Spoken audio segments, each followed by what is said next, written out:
बिना जमीन की खेती।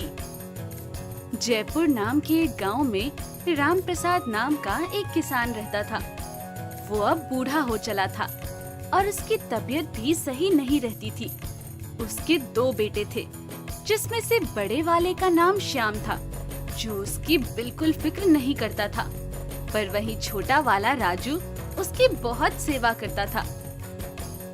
मैं आपके पैर दबा रहा हूँ पिताजी, आप सो जाइए। बेटा, तू मेरी कितनी सेवा करता है। ये तो मेरा फर्ज है ना पिताजी। फिर एक दिन श्याम की पत्नी नलिनी उससे कहती है, देखिए जी, आपके पिताजी की तबीयत अब बहुत ज्यादा खराब है। जाने कब उनको भगवान अपने पास बुला ले। उससे पहले आप जमीन का बंटवारा करवा लीजिए। हाँ, तुम सही कहती हो। श्याम अपने पिताजी के पास जाता है और कहता है, पिताजी, वैसे तो आपको ये काम पहले ही कर देना चाहिए था, पर कोई बात नहीं, अब कर दीजिए। हम दोनों भाइयों में जमीन का बंटवारा कर दीजिए। हाँ, क्यों नहीं, तुम कहते हो तो मैं कर देता हूँ। राम प्रसाद ज्यादा हिस्सा राजू को देना चाहता था, क्योंकि वो उसकी सेवा करता था। पर इस बात पर श्याम गुस्सा होकर कहता है, मैं आपका बड़ा बेटा हूँ, आपको मुझे ज्यादा जमीन देनी चाहिए, तो उल्टा आप मुझे कम दे रहे हैं। हाँ, क्योंकि तू नालायक है। आपको मुझे आधा हिस्सा तो देना ही पड़ेगा। तभी राजू वहाँ आ जाता है और कहता है, भैया सही कह रहे हैं पिताजी, हम दोनों आप ही के बेटे हैं, आपको बराबर का हिस्सा देना चाहिए। ठीक है, तू कहता है तो मैं ऐसा ही कर देता हूँ। राम प्रसाद दोनों भाइयों में जमीन आधी आधी बांट देता है, पर जमीन के कागज श्याम बनवाता है और वो बंजर जमीन राजू के नाम लिख देता है और सही वाली जमीन खुद ले लेता है। ये बात जब तक राजू को पता चलती है, तब तक उनके पिताजी का देहांत हो जाता है। भैया, आपने तो मुझे बंजर जमीन दे दी, मैं उस पर खेती कैसे करूंगा? देख, पिताजी मर चुके हैं और अब हमारा भी कोई रिश्ता नहीं है। मुझसे बकवास न कर, चला जा यहाँ से। राजू वापस अपने घर चला जाता है और अपनी पत्नी से कहता है, कमला, हम लोग बर्बाद हो गए। क्यों? क्या हो गया जी? श्यामा, भाई साहब ने हम लोगों को पूरी बंजर जमीन दे दी है, हम उस पर कोई खेती नहीं कर सकते। हाय राम, ये तो उन्होंने हमारे साथ विश्वासघात किया है। आपने उनसे बात की?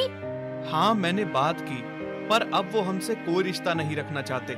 जाने उन्हें क्या हो गया है। चलिए कोई बात नहीं, हम लोग इस जमीन पर खेती करने की कोशिश करेंगे। क्या पता हमारे भाग्य से सब सही हो जाए। वो लोग उस बंजर जमीन पर खेती करने की कोशिश करते हैं, पर बंजर जमीन पर भला कहाँ कुछ उगने वाला था। उनकी सारी मेहनत बेकार हो जाती है और वहाँ कुछ भी नहीं उगता। वो लोग उदास हो जाते हैं। अब हमारा क्या होगा? भगवान जाने क्या होगा। वो लोग निराश होकर चुपचाप बैठ जाते हैं। तभी अचानक कमला चिल्ला उठती है, मेरे पास एक तरीका है। क्या तरीका? मेरी शहर वाली मौसी ने एक बार मुझे बताया था कि लोग अपनी छतों पर भी खेती करते हैं। छतों पर खेती? वो कैसे? हमें बस किसी तरह से मिट्टी को छत पर रोकना होगा, फिर उसमें हम खेती कर सकते हैं। वो लोग मिलकर कुछ बड़े बड़े पाइप इकट्ठा करते हैं और उनको ऊपर से काटकर पूरी छत पर बिछा देते हैं। फिर उसमें बहुत सारी मिट्टी इकट्ठा करते हैं। मिट्टी इकट्ठा करके वो उसमें खेती करने लगते हैं। हाँ, हमने इसमें बीज तो बो दिए हैं, बस अब भगवान से प्रार्थना करिए कि ये तरीका काम कर जाए।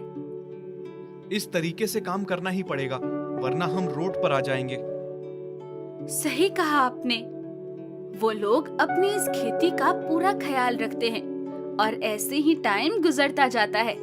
देखते ही देखते उनकी फसल उगने लगती है और तोड़कर बेचने लायक हो जाती है। वो लोग ये देखकर राहत की सांस लेते हैं और बहुत खुश होते हैं। हे भगवान, तेरा बहुत बहुत धन्यवाद कि ये तरीका काम कर गया। चलो कमला, फटाफट इसे तोड़ लेते हैं और फिर बेच कर आते हैं। हाँ चलो, जल्दी जल्दी काम करते हैं।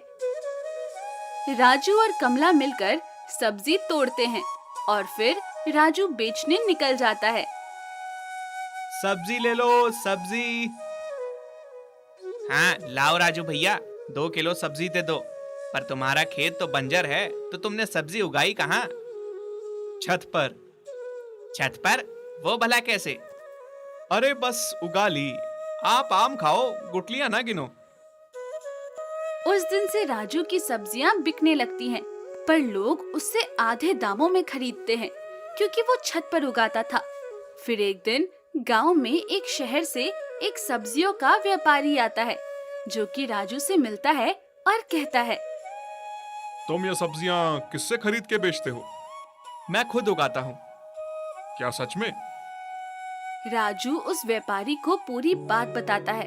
व्यापारी उससे पूछता है, तुम इसे कितने दाम में बेचते हो? क्योंकि मैं छत पे उगाता हूँ, इसीलिए लोग मुझसे आधे दामों में ये सब्जी ले लेते हैं। तुम्हें शायद पता नहीं है कि इस तरीके से उगाई गई सब्जियां शहर में 4 गुना दाम पर बिकती हैं, क्योंकि इनकी शुद्धता का जोड़ नहीं है। तो तुम भी इनको 4 गुना दाम पर बेचो। पर मुझसे इतनी महंगी सब्जी लेगा कौन? मैं। ये सुनकर राजू काफी खुश हो जाता है और फिर वो उस व्यापारी को ले जाकर अपनी छत वाली खेती दिखाता है, जिसे देखकर वो व्यापारी कहता है, तुम एक छोटे से गांव में रहते हुए एक बहुत बड़ा काम कर रहे हो। मैं शहर जाकर तुम्हारी सब्जियां भी बिकवाऊंगा और तुम्हारे बारे में मीडिया में भी छपवाऊंगा। आपका बहुत बहुत धन्यवाद। आपका बहुत बहुत धन्यवाद।